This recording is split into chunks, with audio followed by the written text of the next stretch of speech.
यहाँ पर जो है जय श्री राम चल सकता है, जय गुरुदेव चल सकता है, धन निरंकार चल सकता है, धन धन सतगुरु चल सकता है। अर्थात जो भी लोगों ने ठाना उसको संकल्प को उन्होंने पूरा किया है, तो जय निषाद राज का नारा भी अवश्य पूरा होगा।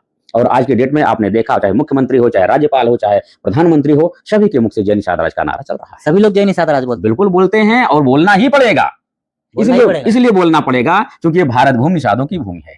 जब हम इसके इतिहास में जाते हैं तब हमको पता चलता है कि ये भूमि निषादों की भूमि है, और जब तक हम यहाँ पर निषादों को साथ में नहीं लेते हैं तब तक हम राजनीति नहीं कर पाते हैं। निषाद जिधर। नमस्कार दोस्तों, हमारे फेसबुक पेज हम सबकी आवाज में आपका स्वागत है। आप देखते होंगे पूरे मुंबई में घूमते रहता हूं और समाज के लोगों से मिलते रहता हूं और समाज की बातों को रिकॉर्ड करके आप लोगों को दिखाते रहता हूं। तो अयोध्या धाम से चल के हमारे परम पूज्य महंत श्री संतोष निषाद जी, जो महाराज हैं, भरतकुंड मंदिर के महंत हैं, वो आए हुए हैं और हम उनसे बात करते हैं। फिर बहुत सारी बातों को वीडियो में आप बने रहिए, मैं दिखाने का प्रयास करूंगा। तो महाराज जी, हमारे फेसबुक पेज में आपका स्वागत है। बहुत बहुत धन्यवाद। जय निषाद राज, जय निषाद संस्कृति।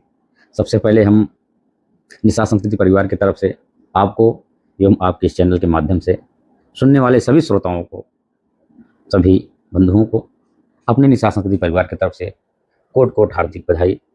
जो अयोध्या से बुलाया गया कि आप आइए और यहाँ पर पूजा अर्चना निषाद संस्कृति के अनुसार से कीजिए। महाराज जी, एक विशेष जानकारी, जैसा कि हमने सोशल मीडिया के माध्यम से बहुत सारा पोस्ट और बहुत सारा वीडियोज फोटोज देखे हैं, जो कि नवरात्रि में निषाद पंचमी मनाया जाता है और नवरात्रि के 5वें दिन मनाया जाता है, जो कि निषाद जयंती इस बार 23 तारीख को मनाया गया था। तो आप हमारे दर्शकों को ये बताइए, निषाद जयंती मनाना कब चाहिए? देखिए, अगर इस बिंदु पर बात करते हैं तो हम सबसे पहले जानते हैं कि प्रभु श्री रामचंद्र जी के आत्म बाल सखा थे भगवान गुहराज निषाद जी, जो श्रृंगेरपुर के नरेश थे। और यदि हम राम जी को, प्रभु श्री राम जी से हम भगवान मानते हैं, अपना आराध्य मानते हैं, यदि राम जी के जन्म को, जो उनकी जयंती जो है, उनका जन्म दिवस जो है, यदि हम चैत्र मास की नवमी को मनाते हैं, अर्थात हम तिथि के अनुसार से यदि हम उनके जन्म जयंती को मनाते हैं, तो उसी अनुसार उन्हीं के आत्म बाल सखा त्रेतायुगीन उसी समय को उनसे 5 दिन से बड़े जो श्रेष्ठ माना जाता है, 5 दिन से बड़े जो माने जाते हैं, तो यदि उनकी जन्म जयंती की अगर हम बात करते हैं, उसे भी हमें तिथि के अनुसार ही मनाना चाहिए। उस समय कोई डेट नहीं था, कोई तारीख नहीं थी, तिथि ही महत्वपूर्ण थी। और अब की जयंती के तौर से जो हमको बुलाया गया है कि निषाद संस्कृति के अनुसार से विधि विधान पूर्वक पूजा अर्चना संपन्न करवाने के लिए। जैसे हम निषाद राज की जयंती मनाते हैं, तो आज से हम थोड़ा सा आपको पीछे ले चलना चाहते हैं कि कहा जाता है, डॉक्टर राम मनोहर लोहिया औद्ध विद्यालय में पुस्तक पढ़ाई जाती है जिसका नाम वैदिक एवं ब्राह्मणीय धर्म, जिसके लेखक डॉक्टर श्रीकांत पाठक जी हैं। उसके पेज नंबर 10 पर दिया गया है कि निगेटो पश्चात भारत में जिस संस्कृति का आगमन हुआ उसे निषाद संस्कृति के नाम से जाना जाता है। संस्कृति मतलब संस्कृति जो होती है, ये परंपराएं, रीति रिवाज, उठने बैठने बोलने के ढंग को कब बताया जाता है कि हमारी जो सबसे पहले भारत भूमि पर जो निगेटो का मतलब जो आदि मानव के रूप में जो पहले थे, पहले इंसान जो बंदर हुआ, बंदर से जो उसका आविर्भाव मानव के रूप में होता है, तो जो उसका जो परिवेश जो बनता है, उठने बैठने बोलने अर्थात सामाजिक जो व्यवस्था बनती है, तो सबसे पहले निषाद संस्कृति का नाम आता है। निषाद संस्कृति के द्वारा ही उस दौरान जब भारत भूमि पर सबसे पहले निषादों का आगमन हुआ, आविर्भाव हुआ, और वहां से निषाद संस्कृति का आगमन हुआ। आपने देखा होगा, आपने पढ़ा होगा, कक्षा 6 से 8 तक के बीच में किताबों में पढ़ाया जाता है, सरकारी स्कूलों में चलाया जाता था कि वो था सिंधु घाटी सभ्यता, जो सबसे आदिम जो सभ्यता मानी जाती है, सबसे प्राचीन, दुनिया की सारी सभ्यताओं में सबसे प्राचीन सभ्यता सिंधु घाटी सभ्यता मानी जाती है। उसके भी जो निर्माता थे उसे आद्य निषाद के नाम से जाना जाता, अर्थात निषादों ने ही उस सभ्यता का निर्माण भी करवाया था, जो सबसे प्राचीन सभ्यता थी। अर्थात वहाँ पर व्यवस्थित ढंग से उठने बैठने, सोने, स्नानागार, हवाओं की व्यवस्था, नालियों की व्यवस्था, प्रकाश की व्यवस्था, अर्थात ये सारे सिस्टम से जो है निषाद पहले भी लागू किया करते थे। तो महाराज जी, अब मतलब पूरा देश जो है अब निषाद संस्कृति के रंग में रंगने वाला है।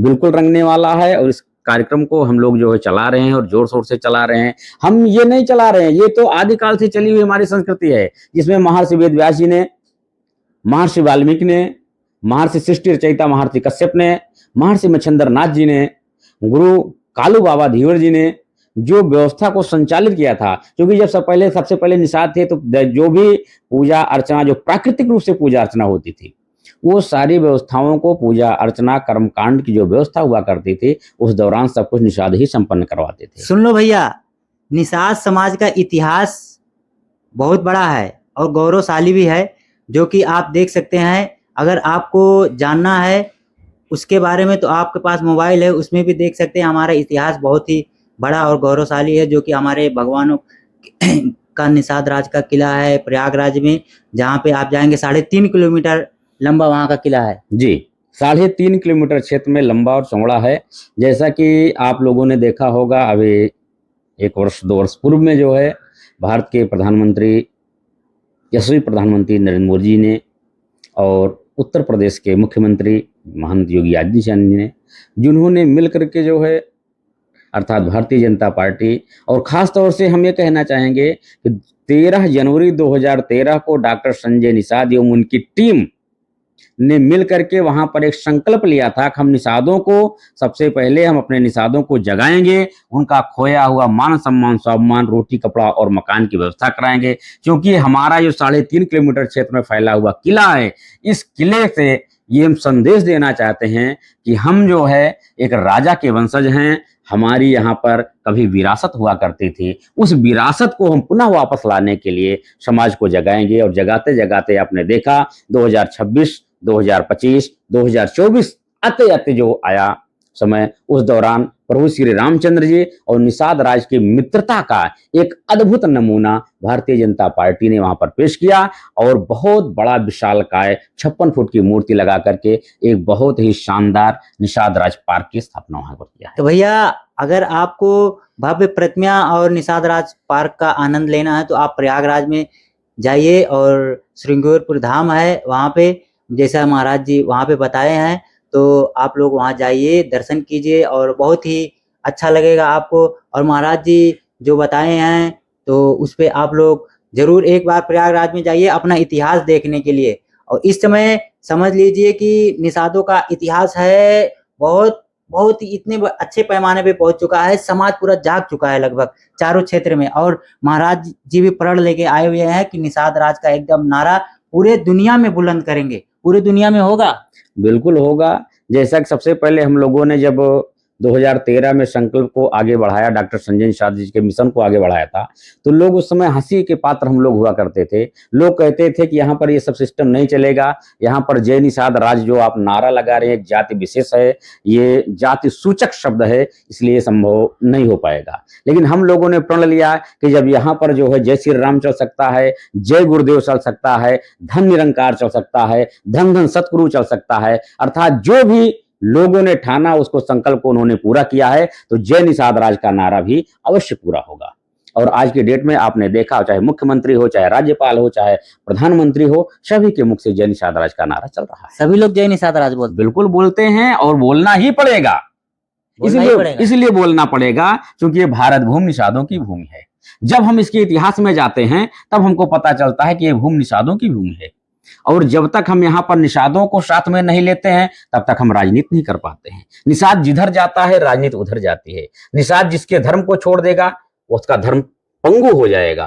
निषाद जिसकी राजनीति को छोड़ देगा, जिस पार्टी को छोड़ देगा, वो पार्टी जो है धरातल में ही नहीं बल्कि पाताल में चली जाएगी। तो इस तरीके से देखा जाए, निषाद जहां पर जाएगा जय जयकार उसी की होनी है। तो आज नहीं कल और कल नहीं परसों वो दिन जरूर आएगा जब पूरे भारत में ही नहीं पूरी दुनिया में निषाद राज का डंका बजेगा। मतलब निषाद समाज जहां जाएगा जय जयकार उसी की होगी, जय जयकार होगी। यदि जैसे आपने देखा होगा रामचंद्र जी जब वनवास को जा रहे थे, जब उनके ऊपर संकट पड़ा था, हमारे ऊपर जब संकट पड़ता है, हम सभी के ऊपर जब संकट पड़ता है तो हम प्रभु श्री राम जी को याद करते हैं, हे परमपिता परमेश्वर भगवान श्री रामचंद्र जी, हमारे संकट को दूर करो, हमारी नैया को पार करो। लेकिन जब उनको संकट हुआ था तो उन्होंने निषाद राज की शरण लिया था और निषाद राज जी ने ही उन्हें जो है नौका के द्वारा उस संकट से पार कराया, नदी को पार करवा करके आगे चित्रकूट में जाकर के उनके घास फूसी कुटिया बनवा करके उसी उनकी व्यवस्था किया था। उनके रहने खाने सोने का प्रबंध निषादों ने ही किया था। तो इसलिए जब हमें कोई संकट होता है तो हम प्रभु को याद करते हैं, भगवान को याद करते हैं। जब भगवान को संकट हुआ था तो उन्होंने निषाद राज जी को याद किया था। इसीलिए आपने कभी कभी सुना भी होगा, लोग जो है निषाद राज जी को भगवानों का भगवान भी कहते हैं, क्योंकि हमारे संकट को दूर करने वाला भगवान है। जो भगवान के संकट को दूर करता है, उनकी संकट काल में मदद करता है, वो भगवानों का भगवान कहा जाता है। भगवानों का भगवान कहा जाता है ना। जी जी जी जी। तो इसीलिए पूरे इतिहास में और पूरी दुनिया में जहाँ पे भगवान श्री रामचंद्र जी की चर्चा हो, जी, जी। वहाँ पे भगवान निषाद राज जी की भी चर्चा होनी चाहिए। बिल्कुल होनी चाहिए, क्योंकि ये बचपन के आत्मबाल सखा थे। रामचंद्र जी, लक्ष्मण जी, भरत जी, शत्रुघ्न जी के साथ जो है निषाद राजगुह, जिनका बाल्यकाल का नाम राहुल था, इन्होंने शिक्षा ग्रहण किया था। और शिक्षा ग्रहण करने के बाद ही यहाँ श्रृंगेरपुर में आए और यहाँ पर उन्होंने उनका राज्याभिषेक हुआ और श्रृंगेरपुर के महाराजा बने थे। हमने ये भी सुना है महाराज जी कि जैसे भगवान श्री रामचंद्र जी के जो गुरु थे, तो भगवान निषाद राज जी के भी वही गुरु थे। भाई साथ में जब पढ़ते थे तो गुरु तो एक ही है। एक ही है ना। बिल्कुल बिल्कुल एक ही गुरुकुल में दोनों लोगों ने शिक्षा को पाया था। शिक्षा ग्रहण एक ही गुरुकुल में किया था दोनों लोगों ने। तो भैया ये हमारे परम पूज्य अयोध्या के श्री संतोष महाराज जी हैं। जय निषाद राज का नारा एक बार हो जाए। बिल्कुल बिल्कुल हो जाए। जय निषाद राज, जय निषाद राज, जय निषाद राज, जय निषाद राज, निषाद राज।